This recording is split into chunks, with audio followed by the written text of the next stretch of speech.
So there's ways, and your buyers will work with you. And especially when you're brand new, these buyers have no problem just being honest with you. It's like, I know it's very intimidating, and it was extremely intimidating to us early on.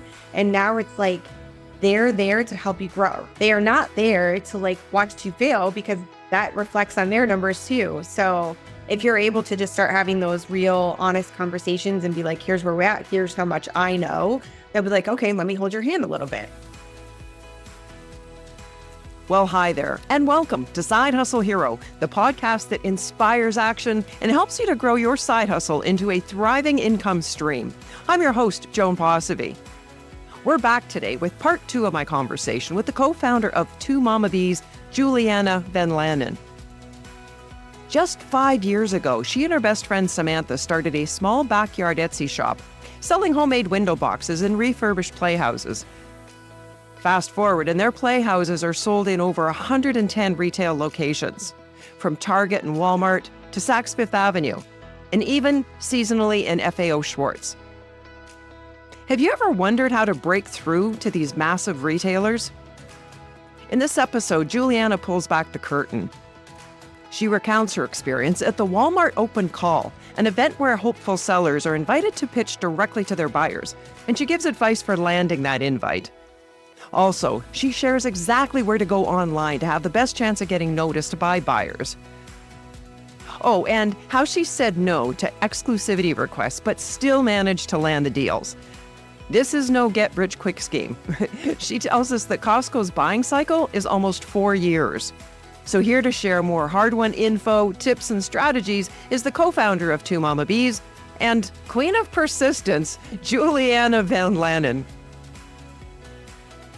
Well, walk us through, if you would, the various models for selling products through the big box retailers. For example, with Walmart, they're not buying pallets of product from you and stocking their shelves, right? That's not the arrangement. No. And you know why is because retailers buying cycles are technically, and I'll tell you how some of them are. Like right now, Target is thinking about spring, summer of 2026. We've only been in business for 2 years. So it's impossible for us to be on shelf space in this amount of time. We're sold online, and that's if anybody's in retail, they would understand it's a drop ship model. Yes. Like Costco is the furthest out. So Costco's buying cycle is almost 4 years. So they're actually thinking about like spring, summer of, what is that, like 2028 at this point.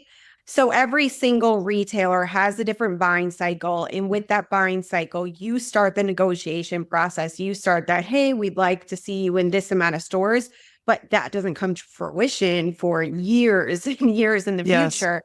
However, when you get those deals, it should take you years and years to build up your manufacturing processes to be ready for it, to be prepared for it, especially if you're a newer company, So in a way, it's great. It's great for both sides.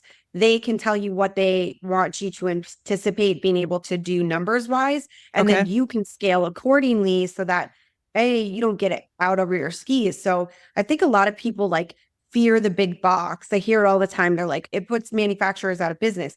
Well, only if you allow to. You have just as much control. If they tell you 100 stores and you say, I can't do it, they're not going to walk away from putting you in 50, So it's your job too, as the CEO or owner of the manufacturing company, to set realistic expectations for your buyer as well. Like that communication should be on both sides. And if greed isn't the option and longevity is like at the forefront of your mind, then there's no reason that the deal can't work and you guys can all be successful together.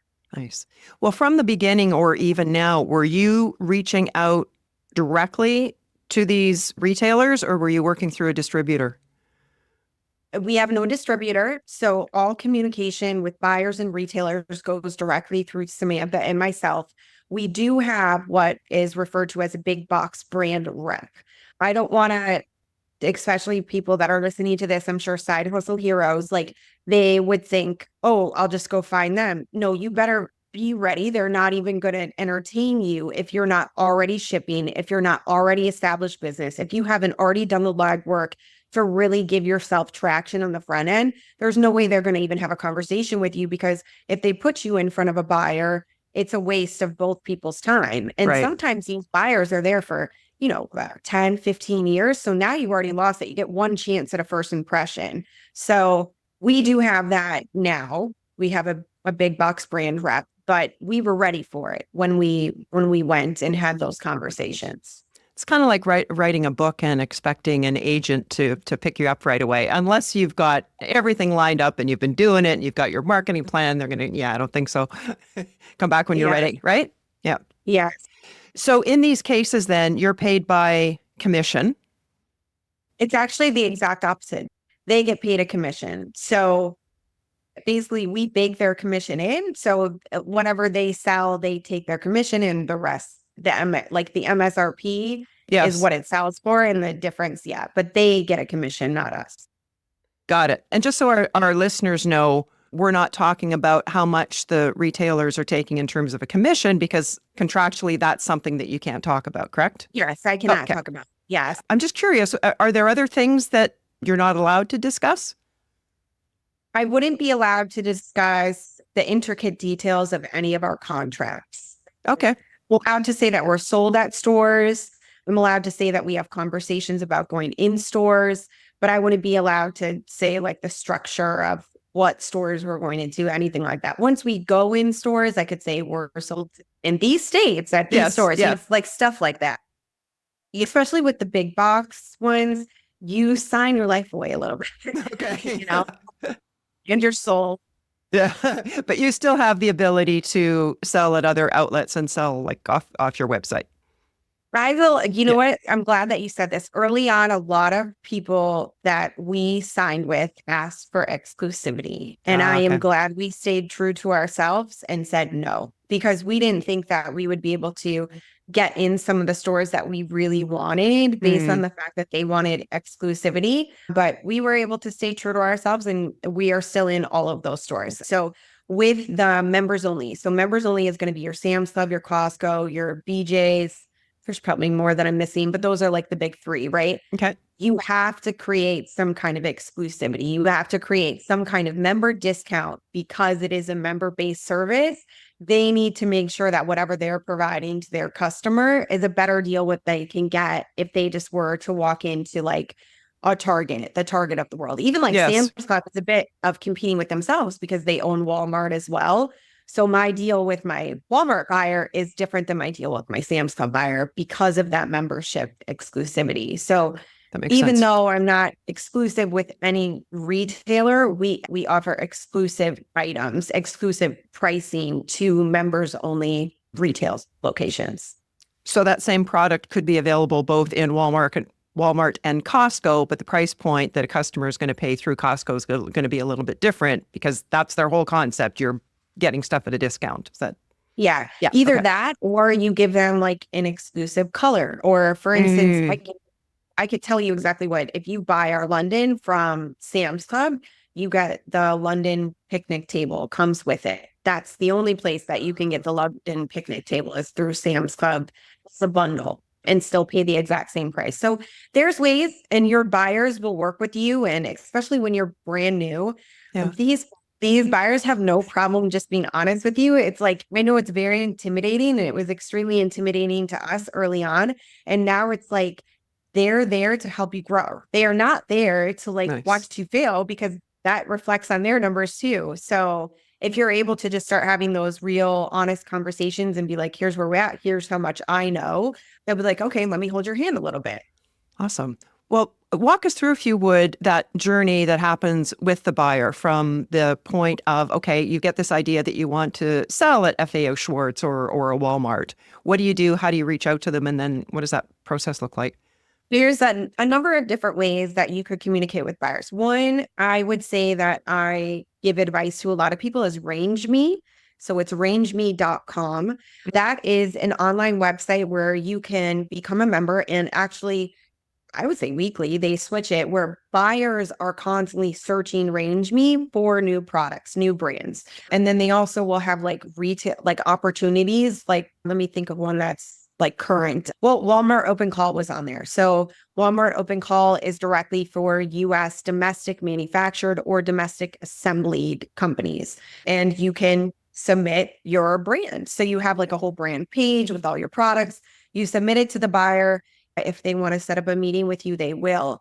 But RangeMe has, I mean, like, I would say thousands of retailers you wouldn't even think of. So you can submit to them one-on-one, or you can wait until they actually have specialized like campaigns where they're looking directly for your product if you're seasonal, then you can submit that way. So that's a great tool, especially because it's pretty inexpensive and easy to set up, especially when you're new. Aside from that, getting in front of buyers is not easy. There's like, I always say there must be a fortress between the like buyer world and Pottery Barn, because those buyers, they don't exist online. They don't have a LinkedIn, or they're making up false like LinkedIn profiles that don't actually associate with what they do, because you cannot find them. If they were out there, you or Samantha would have found them, right? Oh, yes. Are you kidding? We have like searched high and low. I'm like ready to find a like private agent. I'm like, oh, please find me. Private investigator. Yes. But oftentimes, like Walmart, they're pretty open about what they do. So you can use LinkedIn as a resource, and you can try to find their email through that. You can try to look online. A lot of times they'll have like submissions for new products that way. And then of course, they come to you if you're doing the right things. And we've been lucky enough that the majority of them have come to us. So walk us through whether that was FAO Schwarz or Walmart. How did that connection take place? And then what were the steps that you went through? So start with FAO Schwarz. FAO Schwarz came to us. So, and that was an incredible opportunity, because FAO Schwarz storefront, I think I'm allowed to talk about this. FAO Schwarz Windows, it's in Rockefeller Center, so their flagship store. Mattel did a Barbie display. I think Mattel paid almost $50,000 to put their Barbie in the window for the spring, summer, which those displays are extremely expensive. They came to us and did their entire summer shop revolving around our playhouses, and did like a lemonade stand type of theme. In the window? It was when you walk through the revolving door, the first thing you saw were two of our playhouses. Really? Yes. Wow. Yes. What exposure. Yeah, it was great. We didn't pay for it either, because we couldn't have at that time, for sure. But yeah, so what year was that? That was in 2022. Okay. And we launched in October of 2021. And so that summer we were in. That was a quick one. So that was great exposure, but they came to us based on like a design element that they wanted to create for that space. And it turned out really cute. There's a video on our website of it that anybody could see, like a B-reel. Walmart, we got in for Walmart Open Call. That is how we got our foot in the door. And what an incredible and phenomenal experience. One that I would highly recommend if you are either domestically manufactured or domestically assembled. You are allowed to submit for that. And it changed my entire perspective of Walmart as a brand. I hope that I get this right. It's like $300 million they've allotted towards domestic manufacturing, and the way they take care of not only just their like manufacturers, but their employees as well. I'm just extremely impressed by the brand itself and what the organization does. But it was a weekend long process where you're there and they wine and dine you without the wine. Okay, so let's back it up a little bit. So you make this submission, and at some point you must have gotten a call or an email or something. So 15,000 people submitted. After out of 15,000 people, 400 were chosen to be flown out. Well, not 400, I should say. It was probably less than that, but 400 meetings were allotted. We had 2 of those meetings. You fly out and you do a lot of like, we had the woman who owns Spanx speak at the seminar.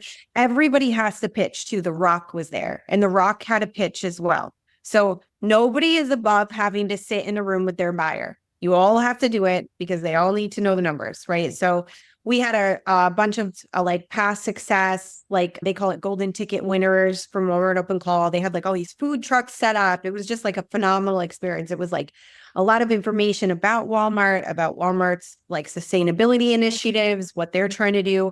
And then you actually go and the next day you sit down and you have your one-on-one meetings. You're able to bring your product. For us, we just bought pieces of our product. So our products are so huge. We Yes. couldn't have set up. It's like a 10 by 10 room. Actually, it's probably smaller than that.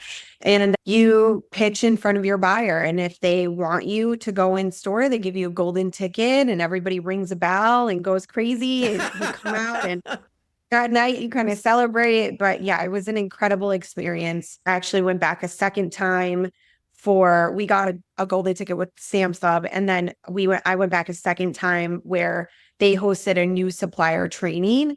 And that was 3 days long. And they took us through, we got to walk through the Walmart facility, the Walmart museum, just learn more about Walmart itself. And I have to tell you, my kids wear Walmart sweaters to school now because like, I'm just like so impressed with what Sam Walton did and built is impressive in and of itself. I've read his book 3 times, but to then be able to say what they've given back in the culture and community that they've created. I don't think I've ever met anybody that works, at least in the corporate side of the Walmart and not even the corporate, the buyer side, that isn't just extremely happy with their career and what they're doing and how Walmart is really handling things. So that's amazing. Well, reading the book would have been good homework. But in addition to that, before going into that meeting, did you have any contact with people that maybe went through that process before that you could reach out to and like, what do I expect? How can I prepare?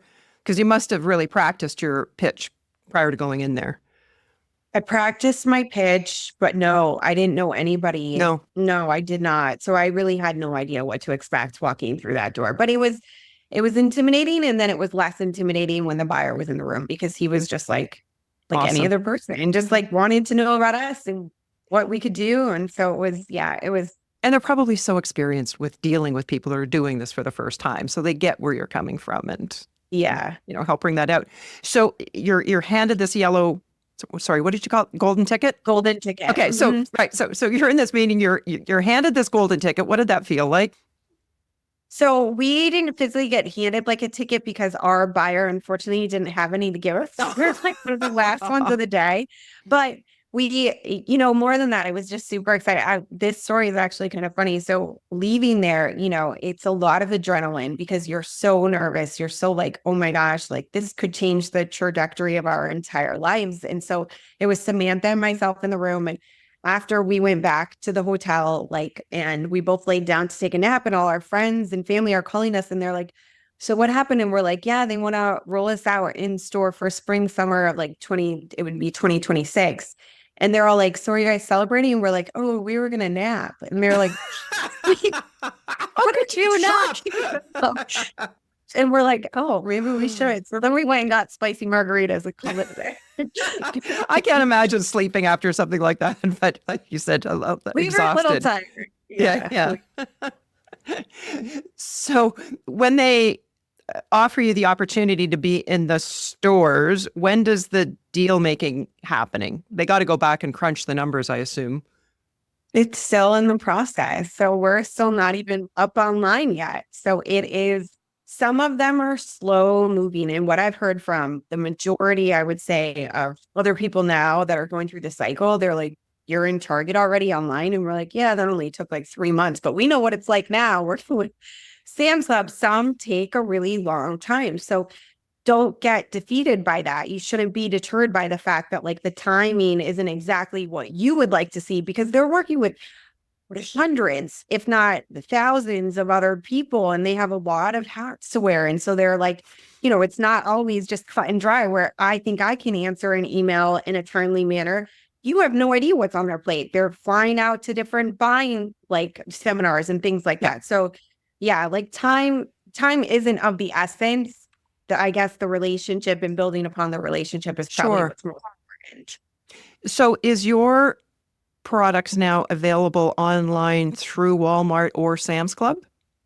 Through Walmart, it'll be available through Sam's Club, fingers crossed, within the next 2 months. Oh, wonderful. So when that happens, is your product physically in the stores like FAO Schwarz, or is it still going to be sold online like you're doing now?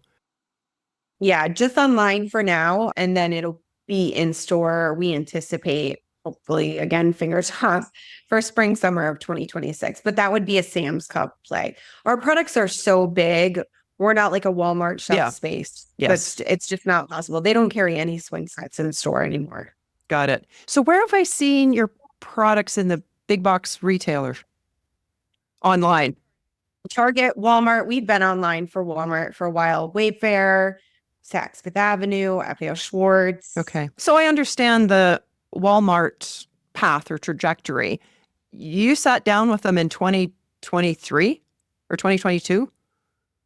We sat down with Walmart in 2023.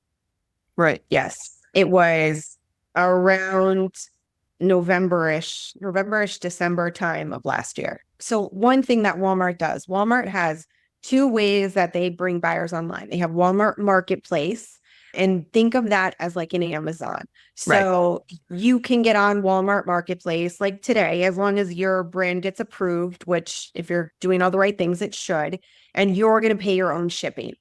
That is different than Walmart putting you on Walmart.com, and Walmart pays for your shipping. So we are on Walmart.com. So Walmart does pay for our shipping. But that deal was also made while we were at Walmart Open Call. But again, the actual golden ticket is only if they're going to put you on shelf space. Okay. And unfortunately, our products are just too big for that. Yeah. And so at some point they say, yes, we love your product. We want to carry it. Then the negotiation starts in terms of how many stores and how many units you're going to have available. But like you said, they're not physically in the stores. So you're still selling through their website. Correct. Yeah. Mhm. Okay. All right. And then with Sam's Club, inevitably, it'll be both. So they'll be available online because at the end of the day, you can't be in every store. Not usually. Yeah. I mean, I guess some products can, but not ours. What's the best way for our listeners to connect with you, Juliana? Yeah, so they can always find us at twomamabees.com. That is the number 2, and it's Mama Bees, which is MAMABEES, like a bumblebee.com. And actually, we would love to offer all of your listeners 20% off. Whoa. So you can, you can use the code HERO20.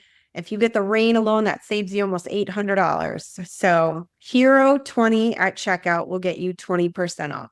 That's fabulous. Thank you so much, Juliana. And we'll make sure those links are in the show notes. So what's your best tip to inspire others to start or grow their side hustle dream? You know, I would really say just do it. You know, I think people get in their own heads. You're your own worst enemy when you decide that you need to overthink it instead of putting pen to paper. I would say most successful entrepreneurs, they get much further because by the time you've overthought it 5 times, we've already made 5 mistakes and we figured out how to do it better. So just start, just dive in, put pen to paper, get your product out there, even if it's not your success, even if it's just your most viable product, get it out the door, get it into people's hands, get that feedback. Try to connect with your consumers. The market is there. There are people that want to interact. They want to talk to you. They want to tell you what's good and what's bad. We have like communication at our fingertips. Utilize it. Yes. You know, Yes. That wasn't possible 20 years ago. Now it is. Take advantage of it and really talk to the people that are using your product. Ask them, do you have 10 minutes? Can I jump on a phone call with you and just hear your feedback? But if you don't get even your most viable product out there, your most baseline product, you're not even going to start the journey. And then you're just going to continue the cycle in your own head. So I would say, take the leap. It's going to be worth it. Right. And for those of you listening, you know what that next step should be. Get it in your calendar right now and commit to doing it. Thank you so much, Juliana, for sharing your story and advice on how to get into the retailers and all the business advice you gave us in general that really you could apply to any side hustle. And of course, thank you for being today's Side Hustle Hero. Thank you. Thank you so much for having me. Juliana's journey is anything but a seamless path of yeses. And any successful entrepreneur will tell you, hearing no is just part of the game. What really counts is what you tell yourself when you hear it. Does it stop you in your tracks or motivate you to say to yourself, next? And you adjust your pitch, you refine your strategy, and move on to the next opportunity.